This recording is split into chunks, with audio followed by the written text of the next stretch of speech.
This is Small Business Conversations with Akona Machoba, unlocking essential advice, opinions, and key issues that affect South Africa's small business community. Entrepreneurship is a vital driver of economic activity, not only in our respective communities, but for the country in general. In fact, the latest Future of Entrepreneurs report conducted by the Heavy Chef Foundation takes this further by claiming that soon, entrepreneurship will be the only means of making a living for most South Africans. If that is indeed true, then it is important to learn what the future of entrepreneurship is forecast to look like in the coming years. The Heavy Chef Foundation has released the 6th edition of the Heavy Chef Entrepreneur Education Report, and according to its findings, the future of entrepreneurship is tech. Joining us to tell us more about this is Lukhanyo Nia, the chairman of the Heavy Chef Foundation. Welcome, Lukhanyo, and thank you for joining us on the pod. Hi, Akona. Thank you so much for having us. Really appreciate it. No, definitely. So, mentioned in the beginning there that the key takeaway that I got, at least, is that the future of entrepreneurship is tech. But before we get into the discussion today, can you please tell us about this latest Future of Entrepreneurs report and why it was so important for the foundation to undertake this research? I think, as you were saying, the future is technology, but part of the reason that the future is technology is largely because of these significant shifts in technology trends that we are seeing both across the world and across the continent and in South Africa as well.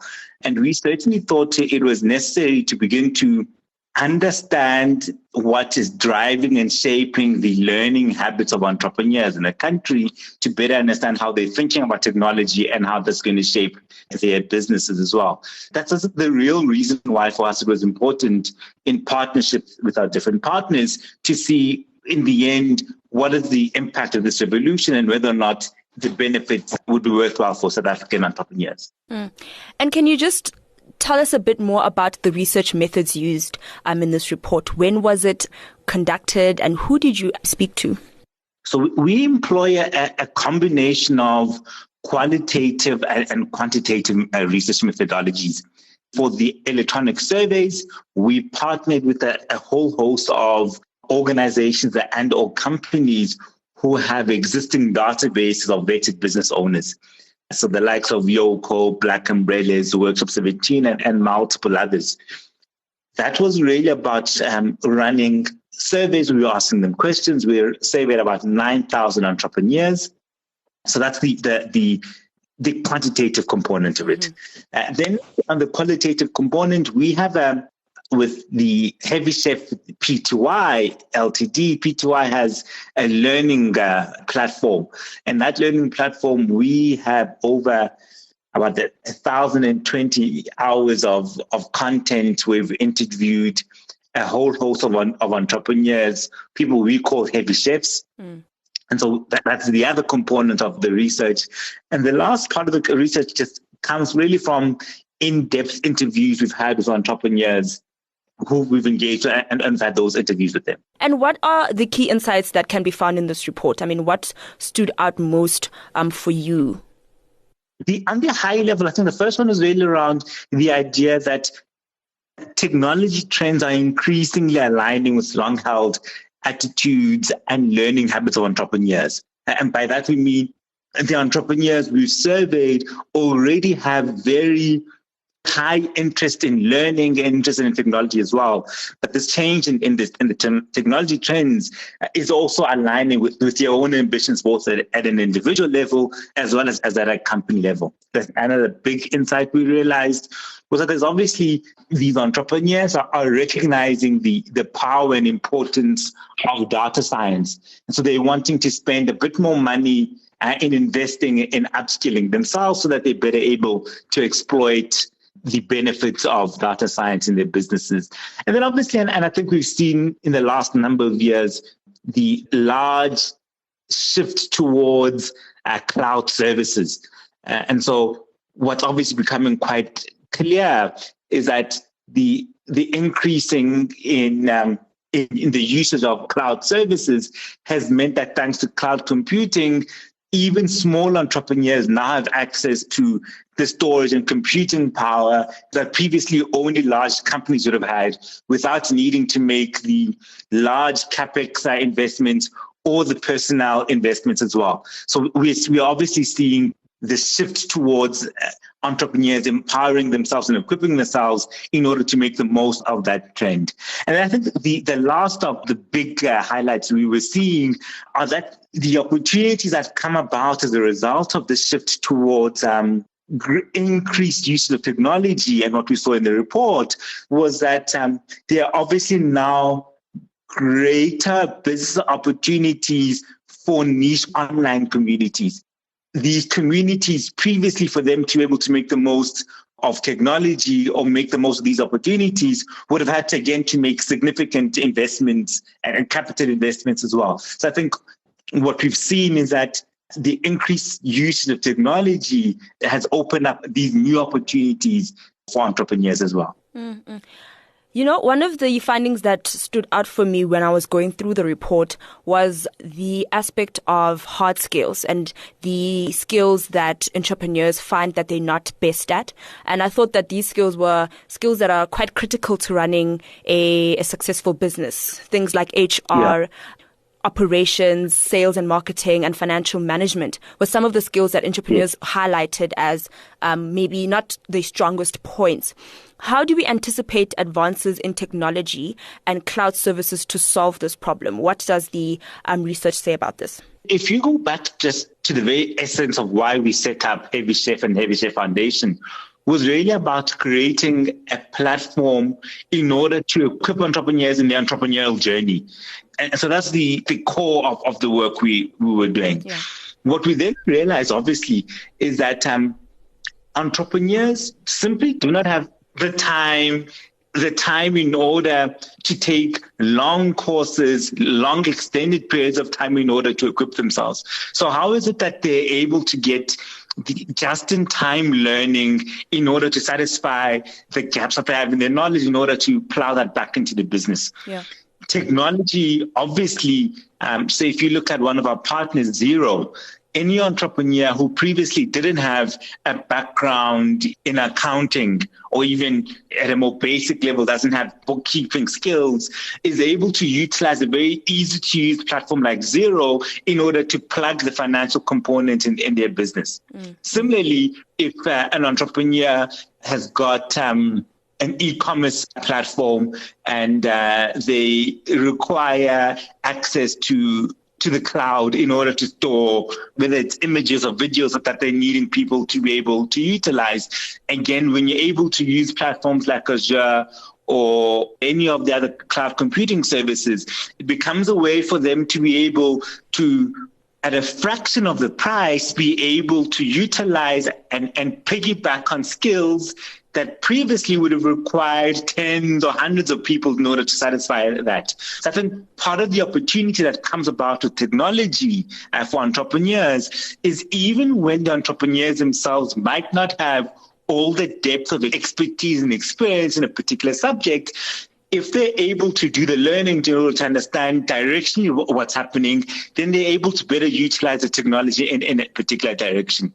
Then obviously there are entrepreneurs who are particularly interested and have a requirement to have much more hard skills for themselves in order to build better products for their customers and create better experience as well for their users. And I think that's another opportunity as and when these technologies become more accessible and more available to entrepreneurs across the African continent, that they're able to make much better use of them in order to satisfy their business needs. No, I thought that was quite interesting. And one of the points as well that came out was that should this really take place, then these skills might be taken over by these cloud services, which I thought was very interesting because in one of the previous episodes that we did on the podcast assessing the state of the SME sector, one of the main pain points was that a lot of SME owners were spending a lot of time away from their businesses trying to get the administrative parts of their businesses sorted, which took away from productivity.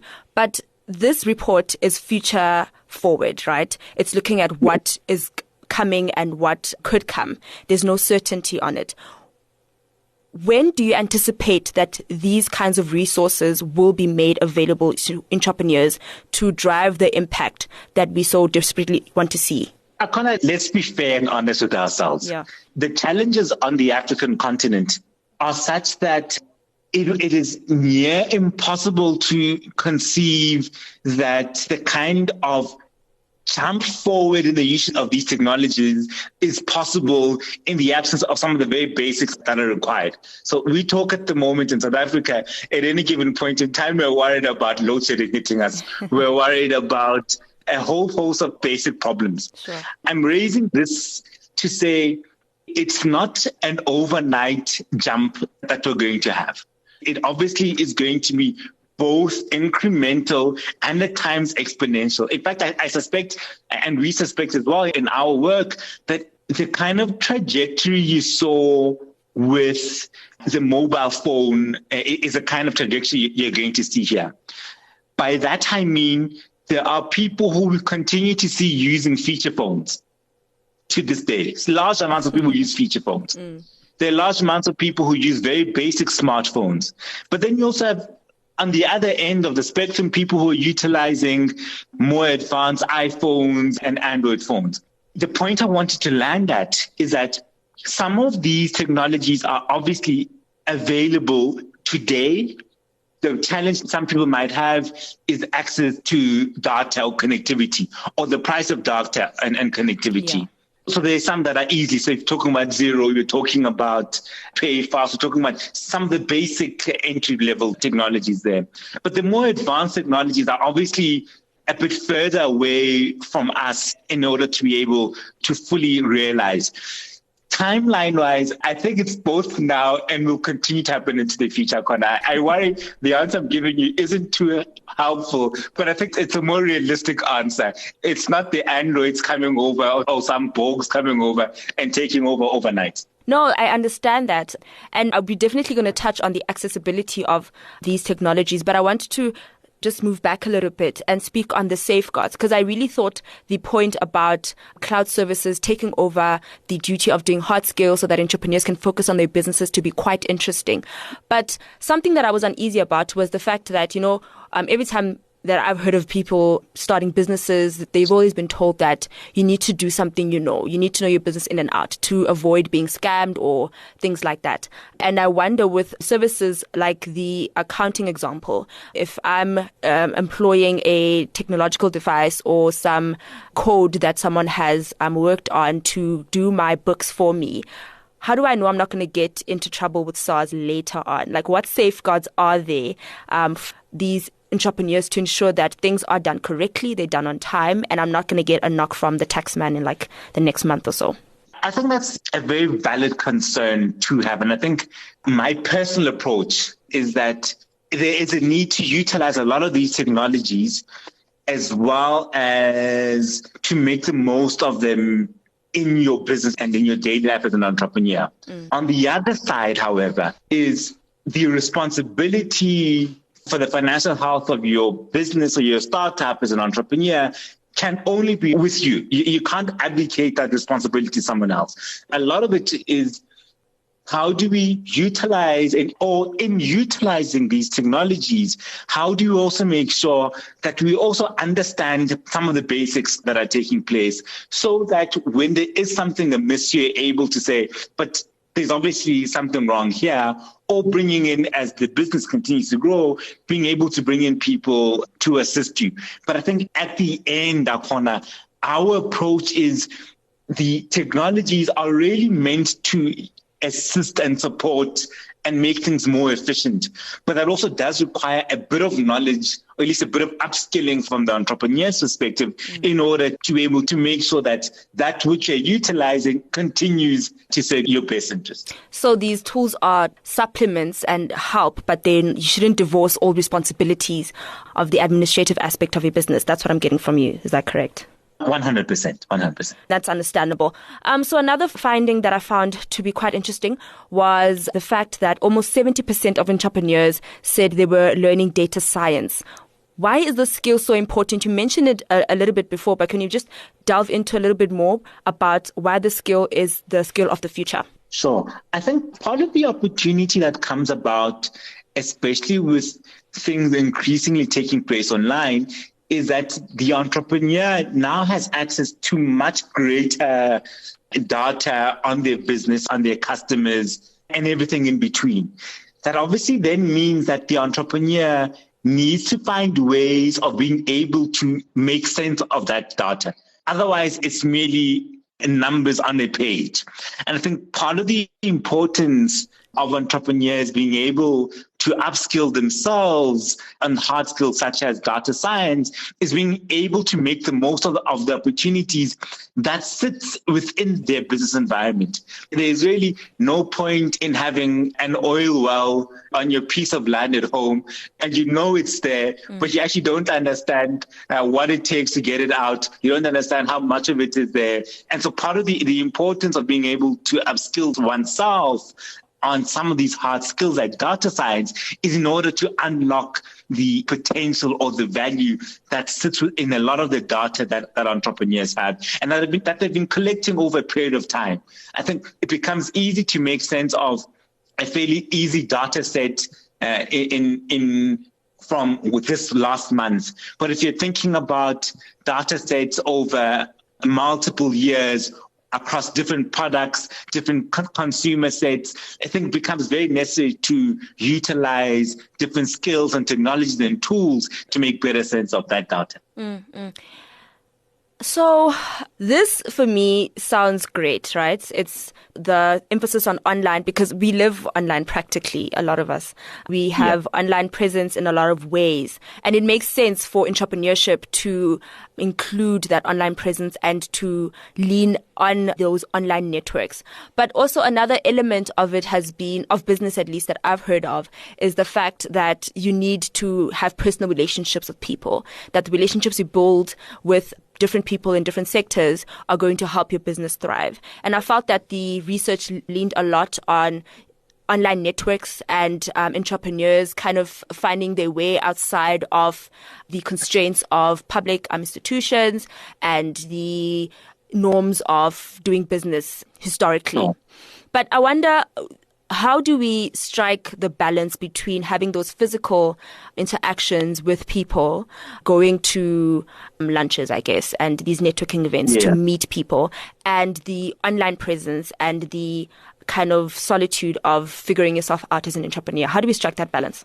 Sure. Ours as the Heavy Share Foundation, and the reason we started the organization was in order to highlight that entrepreneurs learn best from other entrepreneurs, that it's difficult to learn some concepts from someone who hasn't eaten their own food, who isn't a heavy chef, right? That's the precursor. But I think the importance of the question you're asking is that that kind of peer-to-peer learning can take place and does take place both in the physical environment as well as online. And I think the entrepreneur journey can be very lonely at times. And it requires one to be able to find peers, whether they are in person or whether they are online, in order to test their thought, understand how someone else went through that particular period, understand how they approach something, how they prepared for something. Those can take place both physically and online. And I think the kind of balance that must be struck is that sometimes in either of these scenarios, both the online and the offline scenario, sometimes the people you require for something aren't online and you must go out and find them physically or offline. But sometimes the people you have offline don't have the kind of skills or the experiences that you're needing to lean on physically, and you need to go online. And I think it requires the entrepreneur to understand what their needs are and where best they're able to get those needs satisfied. And I think that's able to equip the entrepreneur to recognize at this point in time, I actually need people around me and I need X that I can't simply just Google because Google gives it to me too abstract. Or the community I have online hasn't gone through this before, I must go physically, and vice versa. And I think it's contextual on what the entrepreneur requires and the skill set or the experience or the learning that they require at any given point in time. No, definitely. Just wrapping up our conversation, you did mention aspects on access earlier in our conversation, but I also found it quite interesting when in the report that when it came to discussing the barrier to entrepreneurship, the report cited that as one of the least concerning for entrepreneurs.